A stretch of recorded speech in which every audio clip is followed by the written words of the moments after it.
യൂറോപ്യന്മാരുടെ വരവ്. ആധുനിക ഇന്ത്യ ചരിത്രത്തിന് തുടക്കം കുറിച്ചത് യൂറോപ്യന്മാരുടെ ആഗമനമാണ്. ഇന്ത്യ കണ്ടെത്താനുള്ള ഔദ്യോഗിക ശ്രമം ആരംഭിച്ചത് കൊളംബസ് ആണ്. ഇന്ത്യയിലെത്തിയ ആദ്യ വിദേശികൾ അറബികളായിരുന്നു. ഏഷ്യൻ രാജ്യങ്ങളിൽ നിന്ന് യൂറോപ്യൻ രാജ്യങ്ങളിലേക്കുള്ള പ്രധാന പ്രവേശന കവാടം ആയിരുന്ന കോൺസ്റ്റാന്റിനോപ്പിൾ AD 1453 തുർക്കികൾ കോൺസ്റ്റാന്റിനോപ്പിൾ കീഴടക്കി. ഇത് യൂറോപ്പും ഏഷ്യയും തമ്മിലുള്ള കച്ചവട ബന്ധത്തെ തടസ്സപ്പെടുത്തി. ഈ പശ്ചാത്തലത്തിൽ യൂറോപ്യന്മാർക്ക് കടൽ മാർഗം ഇന്ത്യയിലേക്കുള്ള ഒരു വാണിജ്യപാത കണ്ടെത്തുക ആവശ്യമായി വന്നു. കടൽ മാർഗം ഇന്ത്യയിൽ എത്തിയ ആദ്യ യൂറോപ്യന്മാരാണ് പോർച്ചുഗീസുകാർ. ഇന്ത്യയിൽ നിന്നും ആദ്യം തിരിച്ചുപോയ വിദേശികളാണ് ഡച്ചുകാർ. ഇന്ത്യയിൽ ആധിപത്യം സ്ഥാപിച്ച യൂറോപ്യന്മാരുടെ ക്രമമാണ് പോർച്ചുഗീസുകാർ, ഡച്ചുകാർ, ബ്രിട്ടീഷുകാർ, ഫ്രഞ്ചുകാർ. ഇതിനെയാണ് പ്രോഡാബീസ് എന്ന കോഡ് ഓർത്താൽ ഇന്ത്യയിൽ ആധിപത്യം സ്ഥാപിച്ച യൂറോപ്യന്മാരുടെ ക്രമം നമുക്ക് ഓർത്തെടുക്കാൻ പറ്റും. ഏത് നൂറ്റാണ്ടിലാണ് യൂറോപ്യന്മാർ വ്യാപാരത്തിനായി കേരള തീരത്തെത്തിയത്? 15-ാം നൂറ്റാണ്ടിൻ്റെ അവസാനമാണ്. 1498 പോർച്ചുഗീസുകാർ ഇന്ത്യയിലെത്തിയത്. അത് 15-ാം നൂറ്റാണ്ടിൻ്റെ അവസാനമായിരുന്നു. പറങ്കികൾ എന്നറിയപ്പെടുന്നത് പോർച്ചുഗീസുകാരാണ്. പരന്തീസുകാർ എന്നറിയപ്പെടുന്നത് ഫ്രഞ്ചുകാരാണ്. ലന്തക്കാർ എന്നറിയപ്പെടുന്നത് ഡച്ചുകാരാണ്. പറങ്കികൾ എന്നറിയപ്പെടുന്നത് പോർച്ചുഗീസുകാരാണ്. പരന്തീസുകാർ എന്നറിയപ്പെടുന്നത് ഫ്രഞ്ചുകാരാണ്. ലന്തക്കാർ എന്നറിയപ്പെടുന്നത് ഡച്ചുകാരാണ്. വെള്ളക്കാർ അല്ലെങ്കിൽ ശീമക്കാർ എന്നൊക്കെ അറിയപ്പെടുന്നത് ബ്രിട്ടീഷുകാരാണ്. യവനർ എന്നറിയപ്പെടുന്നത് ഗ്രീക്കുകാരാണ്. ആദ്യം തന്നെ പറയാൻ പോകുന്നത് പോർച്ചുഗീസുകാരെ കുറിച്ചാണ്. കടൽ മാർഗം ഇന്ത്യയിലെത്തിയ ആദ്യ യൂറോപ്യന്മാരാണ് പോർച്ചുഗീസുകാർ, അല്ലെങ്കിൽ വാസ്കോഡ ഗാമയാണ് കടൽ മാർഗം ഇന്ത്യയിലെത്തിയ ആദ്യ യൂറോപ്യൻ. വാസ്കോഡ ഗാമയുടെ ആഗമനത്തെ ഏഷ്യയുടെ ചരിത്രത്തിലെ വാസ്കോഡ ഗാമ യുഗത്തിൻ്റെ തുടക്കം എന്ന് വിശേഷിപ്പിച്ചത് KM പണിക്കറാണ്. ഏകദേശം 5 നൂറ്റാണ്ടോളം നീണ്ടുനിന്നു ഈ യൂറോപ്യൻ ആധിപത്യം. കേപ്പ് ഓഫ് ഗുഡ് ഹോപ്പ് വഴി കേരളത്തിലേക്ക് എത്തിച്ചേർന്ന ആദ്യത്തെ യൂറോപ്യൻ ശക്തിയാണ് പോർച്ചുഗീസുകാർ. വാസ്കോഡ ഗാമ ഇന്ത്യയിലേക്കുള്ള ഐതിഹാസിക യാത്ര ആരംഭിച്ചത് ലിസ്ബണിൽ നിന്നാണ് 1497. ഇന്ത്യയിലേക്ക് ഒരു പുതിയ വാണിജ്യമാർഗം കണ്ടുപിടിക്കാനും പൗരസ്ത്യ ദേശങ്ങളുമായുള്ള വാണിജ്യം വികസിപ്പിക്കാനുമായിരുന്നു പോർച്ചുഗൽ രാജാവ് ഡോം മാനുവൽ ഒന്നാമനാണ് വാസ്കോഡ ഗാമയെ ഇന്ത്യയിലേക്ക് അയച്ചത്. വാസ്കോഡ ഗാമ കേരളത്തിൽ ആദ്യമായി എത്തിയത് 1498 മെയ് 20-നാണ്. വാസ്കോഡ ഗാമയ്ക്കൊപ്പം കേരളത്തിലെത്തിയ പോർച്ചുഗീസ് നാവികനാണ് അൽവാരോ വെൻഹോവ്. വാസ്കോഡ ഗാമ സഞ്ചരിച്ച കപ്പലാണ് സെന്റ് ഗബ്രിയൽ എന്ന കപ്പലിലാണ് വാസ്കോഡ ഗാമ സഞ്ചരിച്ചത്. വാസ്കോഡ ഗാമയെ ആദ്യ യാത്രയിൽ അനുഗമിച്ച കപ്പലുകളാണ് സെന്റ് റാഫേൽ ദി ബെറിയോ. സാമൂതിരിയെ സന്ദർശിക്കുന്ന വാസ്കോഡ ഗാമ 1498 കോഴിക്കോട് ചേമഞ്ചേരി പഞ്ചായത്തിലെ കാപ്പാട് കടപ്പുറത്ത് പന്തലായിനി ബീച്ചിലാണ് വാസ്കോഡ ഗാമ കപ്പലിറങ്ങിയത്. ഇവിടെ കപ്പലിറങ്ങിയിട്ട് വാസ്കോഡ ഗാമ ആദ്യം തന്നെ പോയത് സാമൂതിരിയെ സന്ദർശിക്കാനായിരുന്നു. അദ്ദേഹവുമായി കച്ചവടം നടത്താനായിരുന്നു. എന്നാൽ ഇതിനെ സാമൂതിരി എതിർത്തു. ഈ കച്ചവടത്തിൽ സാമൂതിരി എതിർപ്പ് കാട്ടി. ഇതേ തുടർന്ന് 1498 ആഗസ്റ്റിൽ വാസ്കോഡ ഗാമ കോഴിക്കോട് വിട്ടു. യാത്രാമധ്യേ അദ്ദേഹം കോലത്തിരി രാജാവിൻ്റെ ക്ഷണം അനുസരിച്ച് അങ്ങോട്ട് പോയി.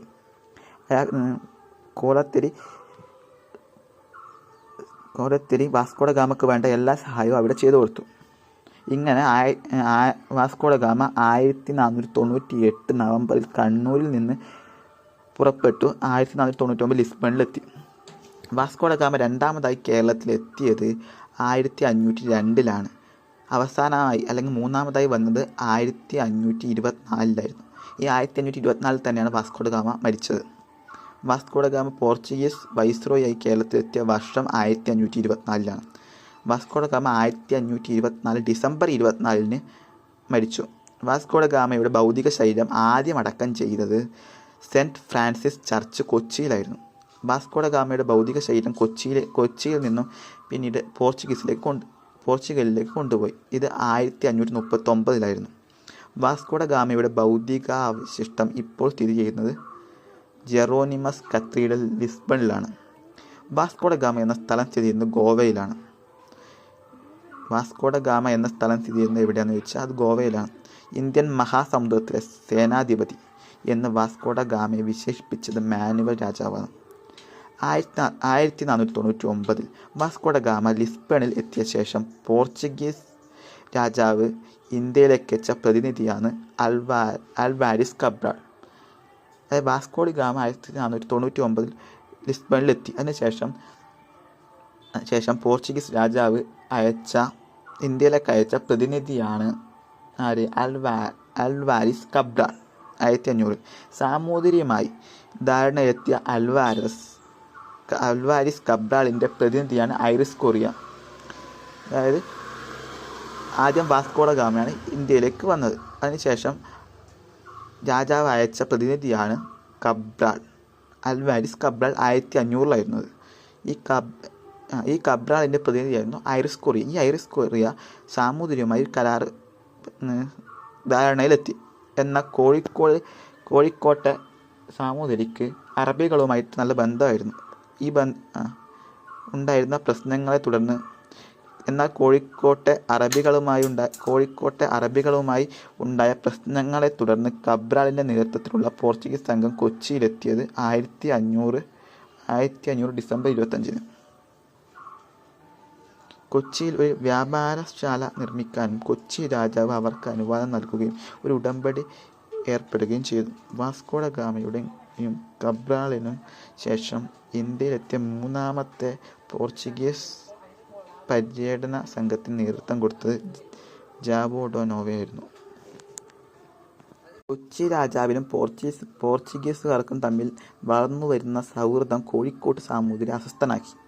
എല്ലാ പോർച്ചുഗീസുകാരെയും കൊച്ചിയിൽ നിന്ന് പുറത്താക്കണമെന്ന് പറഞ്ഞിട്ട് സാമൂതിരി കൊച്ചി രാജാവിന് സന്ദേശം അയച്ചു. കൊച്ചി രാജാവ് ഇത് നിരസിച്ചു. ഇതിനെ തുടർന്ന് 1503 മാർച്ച് 1 കോഴിക്കോട്ട് സൈന്യം കൊച്ചിയിലേക്ക് നീങ്ങി. തുടർന്ന് യുദ്ധത്തിൽ കൊച്ചിയിലെ 3 രാജാക്കന്മാർ മരണപ്പെട്ടു. യുദ്ധഭയത്തെ തുടർന്ന് കൊച്ചി രാജാവ് അഭയം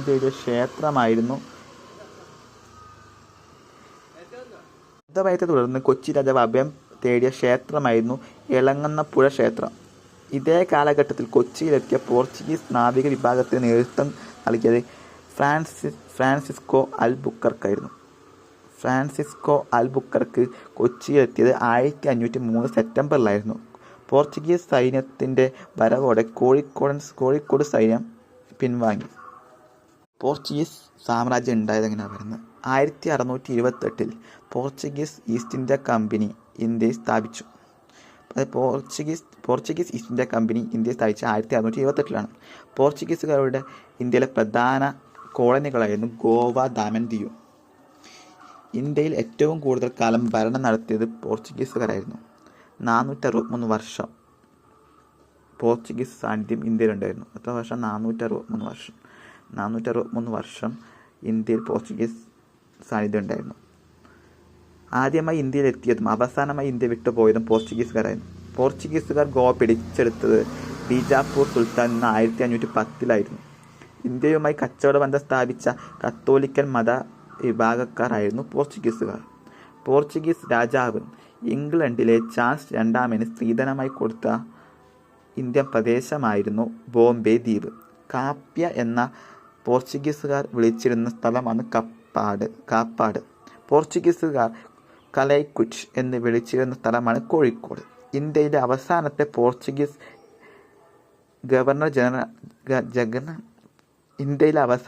പോർച്ചുഗീസ് ഗവർണർ ജനറലാണ് ആന്റോണിയോ വാസലോ ഇ സിൽവ.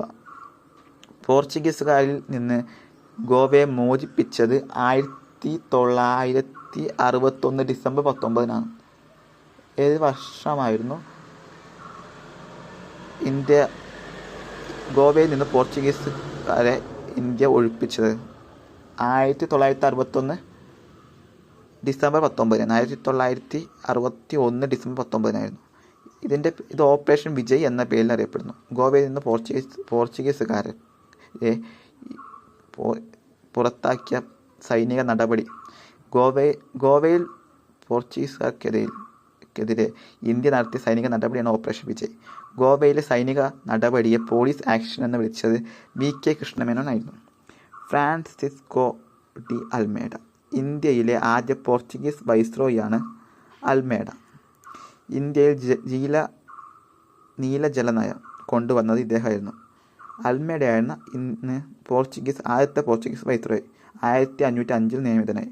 1509 അദ്ദേഹം തിരിച്ചുപോയി. നീലജല നയം കൊണ്ടുവന്ന ഫ്രാൻസിസ്കോ ഡി അൽമേഡയായിരുന്നു. 5 ദ്വീപ്, കണ്ണൂർ, മലാക്ക, കൊച്ചി എന്നിവിടങ്ങളിൽ കോട്ടകൾ ബലപ്പെടുത്തുകയും പുതിയ കോട്ടകൾ നിർമ്മിക്കുകയുമായിരുന്നു അദ്ദേഹത്തിൻ്റെ പ്രധാന പരിപാടി. അൽമേഡയാണ് കണ്ണൂർ കോട്ട, അതായത് കണ്ണൂർ കോട്ടയുടെ മറ്റൊരു പേരാണ് സെൻറ്റ് ആഞ്ചലോസ് കോട്ട, നിർമ്മിച്ചത് 1505. അൽമേഡ നിർമ്മിച്ച കോട്ട ഏതാണ്? കണ്ണൂർ കോട്ട, സെൻറ്റ് ആഞ്ചലോ കോട്ട. അടുത്തായി പറയുന്നത് അൽബുക്കർക്കിനെ കുറിച്ചാണ്. ഇന്ത്യയിലെ 2ാമത്തെ പോർച്ചുഗീസ് വൈസ്രോയാണ് അൽബുക്കർക്ക്. ഇന്ത്യയിൽ പോർച്ചുഗീസ് സാമ്രാജ്യത്തിൻ്റെ സ്ഥാപകനായി അറിയപ്പെടുന്ന വ്യക്തി ഇദ്ദേഹമാണ്. ഏറ്റവും ശക്തനായ പോർച്ചുഗീസ് വൈസ്രോയി ഇദ്ദേഹം തന്നെയാണ്. ഇദ്ദേഹം 1509 പോർച്ചുഗീസ് വൈസ്രോയി ആയത്. ഇന്ത്യയിലെ മിശ്ര കോളനി സമ്പ്രദായം ആവിഷ്കരിച്ച പോർച്ചുഗീസ് വൈസ്രോയി ആയിരുന്നു ഇദ്ദേഹം. കോഴിക്കോട് നഗരത്തെ ആക്രമിച്ച പോർച്ചുഗീസ് വൈസ്രോയാണ് ഇദ്ദേഹം. കോഴിക്കോട് നഗരത്തെ ആക്രമിക്കാൻ ആരുടെ നേതൃത്വത്തിലുള്ള സൈന്യത്തെയാണ് അൽബുക്കർക്ക് നിയോഗിച്ച് ചോദിച്ചാൽ അത് മാർഷൽ കുട്ടൻഹോയുടെ നേതൃത്വത്തിലുള്ള സൈന്യത്തെയായിരുന്നു. ഇന്ത്യയിലെ ആദ്യ യൂറോപ്യൻ കോട്ട പള്ളിപ്പുറം കോട്ടയാണ്. ഇന്ത്യയിലെ ആദ്യ യൂറോപ്യൻ കോട്ട ഏതാണെന്ന് വെച്ചാൽ പള്ളിപ്പുറം കോട്ടയാണ്. ഇത് നിർമ്മിച്ചത് ഇദ്ദേഹമായിരുന്നു, അൽബുക്കർക്കാണ്, 1503. ഗോവ പിടിച്ചെടുക്കാൻ നേതൃത്വം നൽകിയതും അൽബുക്കർക്കായിരുന്നു. കൊച്ചിയിൽ നിന്ന് ഗോവയിലേക്ക് തലസ്ഥാനം മാറ്റിയതും ഇദ്ദേഹം തന്നെയാണ്. ഇന്ത്യയിൽ സതി നിരോധിക്കുകയും നാണയ സമ്പ്രദായം ഏർപ്പെടുത്തുകയും വിദ്യാഭ്യാസ സ്ഥാപനങ്ങൾ സ്ഥാപിക്കുകയും ചെയ്ത പോർച്ചുഗീസ് വൈസ്രോയി ആയിരുന്നു ഇദ്ദേഹം. ഇദ്ദേഹം മരിച്ചത് 1515 ഡിസംബറിലായിരുന്നു. പോർച്ചുഗീസുകാർ ഇന്ത്യയിലെ ആദ്യത്തെ തലസ്ഥാനം കൊച്ചിയായിരുന്നു. 2ാമത്തെ തലസ്ഥാനമാണ്. പോർച്ചുഗീസുകാരുടെ ഇന്ത്യയിലെ പിൽക്കാലത്തെ തലസ്ഥാനമാണ് ഗോവ. 1513 പോർച്ചുഗീസുകാരും സാമൂതിരിയും തമ്മിൽ ഒപ്പുവെച്ച സന്ധിയാണ് കണ്ണൂർ സന്ധി. 1513 പോർച്ചുഗീസുകാരും സാമൂതിരി ഒപ്പുവെച്ച സന്ധിയാണ് കണ്ണൂർ സന്ധി. 1540 പോർച്ചുഗീസുകാരും കോഴിക്കോടുകാരും ഒപ്പുവെച്ച സന്ധിയാണ് പൊന്നാനി സന്ധി. 1513 ഒപ്പുവെച്ച സന്ധിയാണ് കണ്ണൂർ സന്ധി. 1540 ഒപ്പുവെച്ച സന്ധിയാണ് പൊന്നാനി സന്ധി. ആഫ്രിക്കയുടെ ശുഭപ്രതീക്ഷ മുനമ്പ് ചുറ്റി സഞ്ചരിച്ച ആദ്യ പോർച്ചുഗീസ് നാവികനാണ് ബർത്തലോമിയോ ഡയസ്. 1488 കരമാർഗം ഇന്ത്യയിൽ ആദ്യമായി എത്തിയ പോർച്ചുഗീസ് സഞ്ചാരിയാണ് പെറോ ഡ കോവിൽഹ. പോർച്ചുഗീസുകാരുടെ കോർട്ടക്സ്. ഇന്ത്യയുടെ ഏതെങ്കിലും ഭാഗങ്ങളുമായി മറ്റു കപ്പലുകൾ വ്യാപാരം നടത്തുന്നത് തടയുന്നതിനു വേണ്ടി പോർച്ചുഗീസ് ഉദ്യോഗസ്ഥർ നൽകിയ ഒരു പാസാണ് കാർട്ടക്സ്. ഓരോ ഏഷ്യൻ വ്യാപാര കപ്പലും തങ്ങളുടെ ചരക്കുകൾ കടത്തുന്നതിന് പോർച്ചുഗീസുകാർക്ക് ഒരു നിശ്ചിത സംഖ്യ കരം നൽകിയ കാർട്ടസ് അല്ലെങ്കിൽ പാസ് സ്വന്തമാക്കണമായിരുന്നു. കാർട്ടസിൽ കപ്പലിൻ്റെ വലിപ്പം, കപ്പിത്താൻ്റെയും ജീവനക്കാരുടെ വിവരങ്ങൾ, ചരക്കിൻ്റെ വിവരങ്ങൾ, എത്തിച്ചേരുന്ന തുറമുഖം എന്നീ വിവരങ്ങൾ ഉണ്ടായിരുന്നു. കാർട്ടസ് വാങ്ങാത്ത കപ്പലുകൾ കണ്ടുകെട്ടി ജീവനക്കാരെ കൊല്ലുകയോ കപ്പലുകളിൽ അടിമകളാക്കുകയോ ചെയ്തിരുന്നു. ചരിത്രഗതികളിലൂടെ പോർച്ചുഗീസ് ആധിപത്യത്തിനെതിരെ കോഴിക്കോട് സാമൂതിരിയും കുഞ്ഞാലി മരിക്കാറും നടത്തിയ പോരാട്ടത്തെക്കുറിച്ച് വിവരിക്കുന്ന കൃതിയാണ് തുഹ്ഫത്തുൽ മുജാഹിദീൻ. കേരളത്തിലെ പോർച്ചുഗീസ് അതിക്രമങ്ങളെക്കുറിച്ച് സൂചന നൽകുന്ന ഷെയ്ഖ് സൈനുദ്ദീൻ രചിച്ച കൃതിയാണ് തുഹ്ഫത്തുൽ മുജാഹിദീൻ. കേരളത്തിൽ രചിക്കപ്പെട്ട ആദ്യ ചരിത്രകൃതിയായി പണ്ഡിതന്മാർ കണക്കാക്കുന്നത് തുഹ്ഫത്തുൽ മുജാഹിദീനെയാണ്. തുഹ്ഫത്തുൽ മുജാഹിദീൻ രചിച്ച ഭാഷ അറബി ഭാഷയിലാണ്. തുഹ്ഫത്തുൽ മുജാഹിദീൻ രചിച്ച കാലഘട്ടം 16-ാം നൂറ്റാണ്ടാണ്. പോർച്ചുഗീസ് അധിനിവേശത്തെ പറ്റി വിവരിക്കുന്ന മറ്റു ഗ്രന്ഥങ്ങളാണ് ഫത്ഹുൽ മുബീൻ. ഗാസി മുഹമ്മദ് എഴുതിയ ഫത്ഹുൽ മുബീനും ഫത്തുൽ മുജാഹിദീൻ സൈനു ലാബ്ദീൻ എഴുതിയ ഫത്തുൽ മുജാഹിദീനും. ചാലിയം കോട്ടയിലെ വിജയത്തെ പ്രകീർത്തിച്ച് കൊണ്ട് 16-ാം നൂറ്റാണ്ടിൽ എഴുതപ്പെട്ട അറബ് കാവ്യമാണ് ഫത്ഹുൽ മുബീൻ. അടുത്തതായി പറയാൻ പോകുന്നത് കുഞ്ഞാലി മരക്കാരെ കുറിച്ചാണ്. സാമൂതിരിയുടെ നാവിക സൈന്യത്തിൻ്റെ മേധാവിയാണ് കുഞ്ഞാലി മരക്കാർ. മരക്കാർ എന്ന സ്ഥാനപ്പേര് നൽകിയതാരാന്ന് വെച്ചാൽ സാമൂതിരിയാണ്. കുഞ്ഞാലിമാരുടെ ആസ്ഥാനം പുതുപ്പണം കോട്ട അല്ലെങ്കിൽ കോട്ടയ്ക്കലായിരുന്നു. മരയ്ക്കാർ കോട്ട മരയ്ക്കാർ കുഞ്ഞാലി മരയ്ക്കാരുടെ ആസ്ഥാനം പുതുപ്പണം കോട്ട അല്ലെങ്കിൽ കോട്ടക്കലായിരുന്നു. 1524 കുട്ടി അഹമ്മദ് അലിയുടെ നേതൃത്വത്തിൽ കോഴിക്കോട് നാവിക സൈന്യം പോർച്ചുഗീസുകാർക്കെതിരെ ഭീമമായ നഷ്ടമുണ്ടാക്കി. കുഞ്ഞാലി മരയ്ക്കർ ഒന്നാമൻ്റെ പേരാണ് അഹമ്മദ് അലി, കുട്ടി അഹമ്മദ് അലി. കുഞ്ഞാലി ഒന്നാമൻ കുട്ടി അഹമ്മദ് അലി. കുഞ്ഞാലി മരയ്ക്കാർ രണ്ടാമൻ്റെ യഥാർത്ഥ നാമം കുട്ടിപ്പോക്ക. കുഞ്ഞാലി മരയ്ക്കാർ മൂന്നാമൻ്റെ പേരാണ് മൂന്നാമൻ്റെ യഥാർത്ഥ നാമമാണ് പട്ടുമരയ്ക്കാർ. കുഞ്ഞാലി മരയ്ക്കാർ നാലാമൻ്റെ പേരാണ് മുഹമ്മദ് അലി മരയ്ക്കാർ. കുട്ടി അഹമ്മദ് അലിയുടെ സമര തന്ത്രം എന്നറിയപ്പെടുന്നത് അടിച്ചിട്ട് കടന്നു കളയുകയായിരുന്നു. ഹിറ്റ് ആൻഡ് റൺ ആയിരുന്നു. 1528 പോർച്ചുഗീസ് നാവികപ്പട വീണ്ടും ഒരു യുദ്ധത്തിൽ ഏർപ്പെടുകയും ബാർക്കൂറിനടുത്ത് വെച്ച് കുട്ടി അലിയെ തടവിലാക്കുകയും ചെയ്തു. സാമൂതിരി കുട്ടികളുടെ ബന്ധുവായ പച്ചാപ്പി മരയ്ക്കാരുടെയും കൈറോവിലെ ഒരു വ്യാപാരിയായ അലി അബ്രഹാമിൻ്റെയും കുട്ടി അലിയുടെ മകനായ കുഞ്ഞാലി രണ്ടാമൻ്റെയും നേതൃത്വത്തിൽ നാവികസൈന്യത്തെ പുനഃസംഘടിപ്പിച്ചു. മരയ്ക്കാർമാരുടെ പ്രവർത്തനങ്ങളുടെ ഫലമായി ഇന്ത്യൻ സമുദ്രത്തിലെ പോർച്ചുഗീസ് വാണിജ്യം നിശ്ചലമായി. ഇതേ തുടർന്ന് പോർച്ചുഗീസ് ഗവൺമെൻറ് 1524 ഒക്ടോബറിൽ നിയമിച്ച ഗവർണറാണ് ന്യൂനോ ഡ കുൻഹ. കുഞ്ഞാലി മരയ്ക്കാരുടെ ആക്രമണം നേരിടാനായി 1531 പോർച്ചുഗീസുകാർ നിർമ്മിച്ച കോട്ടയാണ് ചാലിയൻകോട്ട.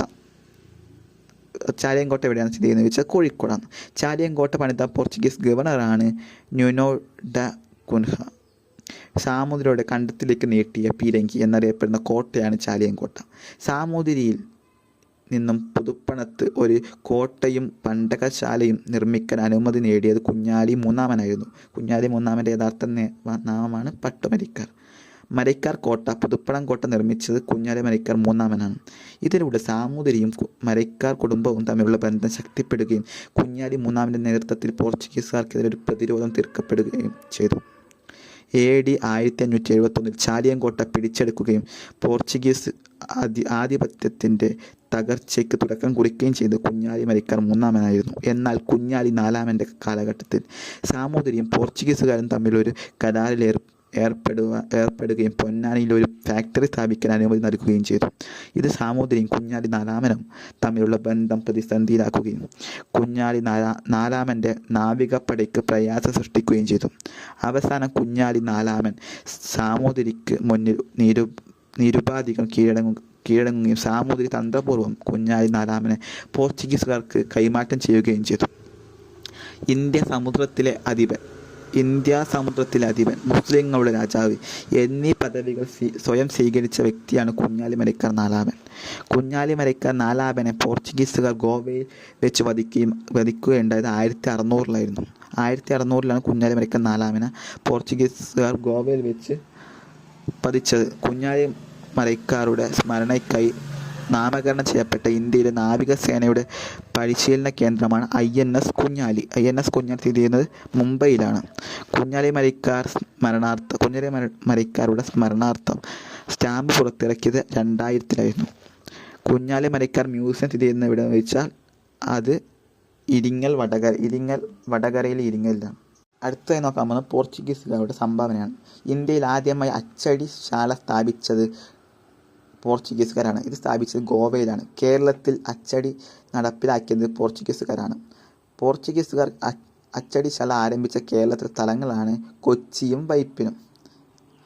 ക്രിസ്ത്യൻ പുരോഹിതന്മാർക്ക് പരിശീലനം നൽകാൻ പോർച്ചുഗീസുകാർ പഠനത്തിനുള്ള സെമിനാരികൾ കലാശാലകളും സ്ഥാപിച്ചത് കൊച്ചി, കൊടുങ്ങല്ലൂർ, അങ്കമാലി, വൈപ്പിൻകോട്ട എന്നിവിടങ്ങളിലാണ്. പാശ്ചാത്യ പണ്ഡിതന്മാർ ഭാരതീയ വിഷയങ്ങളെ അധികരിച്ചുള്ള പഠനങ്ങളും ഗവേഷണങ്ങളും ആരംഭിക്കുന്നത് പോർച്ചുഗീസുകാരുടെ കാലത്താണ്. ഇന്ത്യയിലെ ഔഷധ സസ്യങ്ങളെക്കുറിച്ച് ഗ്യാഷ്യ ഡ ഓർത്തോ രചിച്ച ഗ്രന്ഥം ഈ വിഷയത്തിലുണ്ടായ ആദ്യകാല പഠനങ്ങളിൽ ഉൾപ്പെടുന്നു. ഇന്ത്യയിലെ ആദ്യത്തെ യൂറോപ്യൻ സ്കൂൾ പോർച്ചുഗീസുകാർ സ്ഥാപിച്ചത് കൊച്ചിയിലാണ്. ആദ്യത്തെ യൂറോപ്യൻ സ്കൂൾ പോർച്ചുഗീസ് സ്ഥാപിച്ചത് കൊച്ചിയിലാണ്.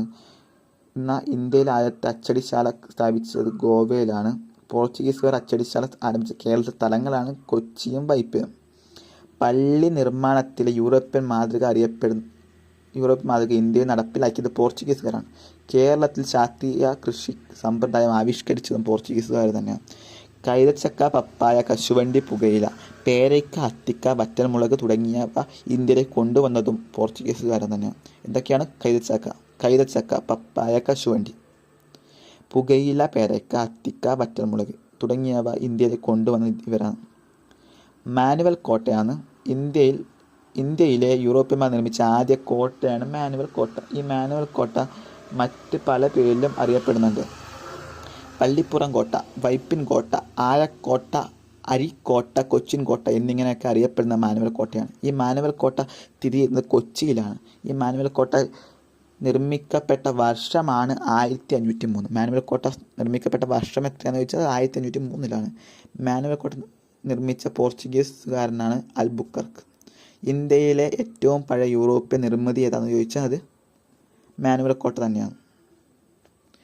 ക്രിസ്തീയ കലാരൂപമായ ചവിട്ട് നാടകം ഇന്ത്യക്കാർക്ക് പരിചയപ്പെടുത്തി കൊടുത്തത് പോർച്ചുഗീസുകാരാണ്. പോർച്ചുഗീസുകാർ പണിത പ്രധാന കോട്ടകളാണ് പള്ളിപ്പുറം കോട്ട കൊച്ചിയിൽ, സെൻറ്റ് ആഞ്ചല കോട്ട 1505 കണ്ണൂരിൽ, ഇത് നിർമ്മിച്ചത് അൽമേഡയാണ്. കോട്ടപ്പുറം കോട്ട തൃശ്ശൂരിലാണ്. കോട്ടപ്പുറം കോട്ട 1555 കൊച്ചി രാജാവായ വീര കേരളവർമ്മയ്ക്ക് പോർച്ചുഗീസുകാർ നിർമ്മിച്ച് നൽകിയ കൊട്ടാരമാണ് ഡച്ച് കൊട്ടാരം. ഡച്ച് കൊട്ടാരം ആര് നിർമ്മിച്ചു എന്ന് ചോദിച്ചാൽ അതിന് ഉത്തരം പോർച്ചുഗീസുകാരാണ്. ഇത് ആർക്ക് വേണ്ടി നിർമ്മിച്ചതെന്ന് വെച്ചാൽ വീര കേരളവർമ്മയ്ക്ക് വേണ്ടി 1585 പോർച്ചുഗീസുകാർ നിർമ്മിച്ച കോട്ടയാണ് ഡച്ച് കൊട്ടാരം എന്ന പേരിൽ അറിയപ്പെടുന്നത്. ഡച്ച് കൊട്ടാരം അറിയപ്പെടുന്ന മറ്റൊരു പേരാണ് മട്ടാഞ്ചേരി കൊട്ടാരം. തോമസ് കോട്ട എന്നറിയപ്പെടുന്ന പറങ്കിക്കോട്ട സ്ഥിതി ചെയ്യുന്ന എവിടെ ചോദിച്ചാൽ അത് തങ്കശ്ശേരിയാണ്. തങ്കശ്ശേരി കൊല്ലം ജില്ലയിലാണ്. തോമസ് കോട്ട എവിടെ സ്ഥിതി ചെയ്യുന്നു ചോദിച്ചാൽ കൊല്ലം ജില്ലയിലെ തങ്കശ്ശേരിയിലാണ്. 16-ാം നൂറ്റാണ്ടിൽ പോർച്ചുഗീസുകാർ ഇന്ത്യയിൽ പരിചയപ്പെടുത്തിയ വാസ്തുവിദ്യയാണ് ഗോതിക് ശൈലി. ഇന്ത്യയിൽ ഗോതിക് ശൈലി പോർച്ചുഗീസുകാർ പണിത പള്ളികളാണ് സെൻറ്റ് ഫ്രാൻസിസ് പള്ളി കൊച്ചി, അതുപോലെ തന്നെ ബോം ജീസസ് പള്ളി ഗോവ. പോർച്ചുഗീസുകാർ ഇന്ത്യയിൽ നിർമ്മിച്ച ആദ്യ പള്ളിയാണ് സെൻറ്റ് ഫ്രാൻസിസ് പള്ളി കൊച്ചി. പോർച്ചുഗീസുകാരിൽ നിന്നും മലയാള ഭാഷ സ്വീകരിച്ച പദങ്ങളാണ് മേസ്തി, ചാവി, വികാരി, ബെഞ്ച്, ചായ, കൊന്ത, റാന്തൽ, ജനൽ, മുറം, പതക്കം, ഫാക്ടറി, മേശ, കസേര, കുശിനി, വരാന്ത, വാതിൽ, അലമാര,